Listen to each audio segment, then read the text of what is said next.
Figure out what your permanent interests are, and that's what you invest in. And the other thing that connects this to wealth in a super deep way, all right, this is the financial consciousness exercise, is you got to understand that every research study on wealth that's ever been done says that strong families are better at building wealth than weak families. That people, that you may think are just wasting their lives because they had a bunch of kids. No, if you train those children, that's energy, that's wealth. Every child is a little stock option. Every one of them has what they call optionality, meaning potential. That's what optionality is. That's how we value stock options mathematically. As you look at the optionality of the asset, optionality, all that means is potential. What can that thing become? So all of your children, everybody in your life, everybody in your family has optionality. They have potential. And it's up to you to decide, am I going to ignore that potential, or am I going to invest in that potential?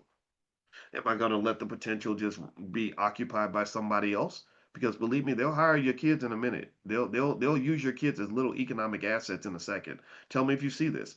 Oh, if your little Pookie go to prison, oh, he's going to be somebody's financial asset. There's somebody doing a spreadsheet with your son in the spreadsheet where they're calculating how much money they make per inmate. Y'all do understand this, right? There's somebody else. Oh, you want to make little Teresa into an employee? Oh yeah. Well, then your little child is going to now be somebody else's asset. Little Teresa's in a spreadsheet. Okay, our employees cost this much, and we pay them 40,000. We're gonna make 200,000 per employee, so our profit margins rise, and our shareholders love it. Do you follow what I'm saying? No matter what. So even when your child gets murdered in the street, there's somebody's asset. There's a funeral home doing a spreadsheet, doing an Excel spreadsheet on the economic boom that comes from all the black boys getting murdered by the age of 18. Right? So all these things turn into financial assets for other people. So if every black child is a financial asset for somebody else, why in the hell do you not understand how the black child is an asset for you? How do you not understand this? And how do you not connect this to the word poor? Poor passing over opportunities repeatedly. You were the first person that had access to that asset. That gold was buried in your backyard. But because you don't see the wealth around you, you don't see this asset, you abandon this asset so you can go chase.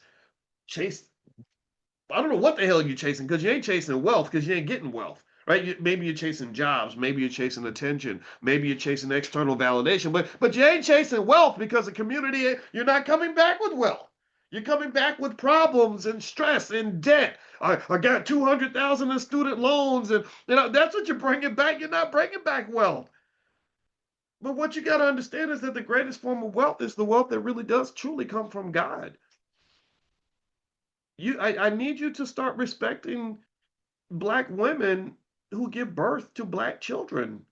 Stop looking at that mother like she ruined her life. Like, what do you mean? You could be giving birth to Barack Obama, like, or Martin Luther King, or whatever, like Serena Williams or something. Like, why would you think that she ruined her life? She didn't ruin her life. She took on a project. So this is an asset, and assets have to be managed. And the management of an asset is difficult. It comes with volatility.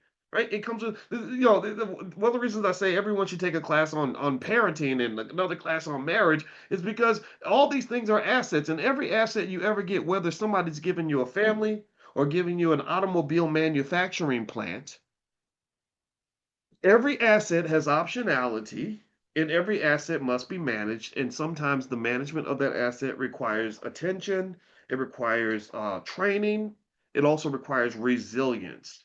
Do you follow what I'm saying? Are y'all picking up what I'm putting down? Do you follow what I'm saying? Resilience. What is resilience?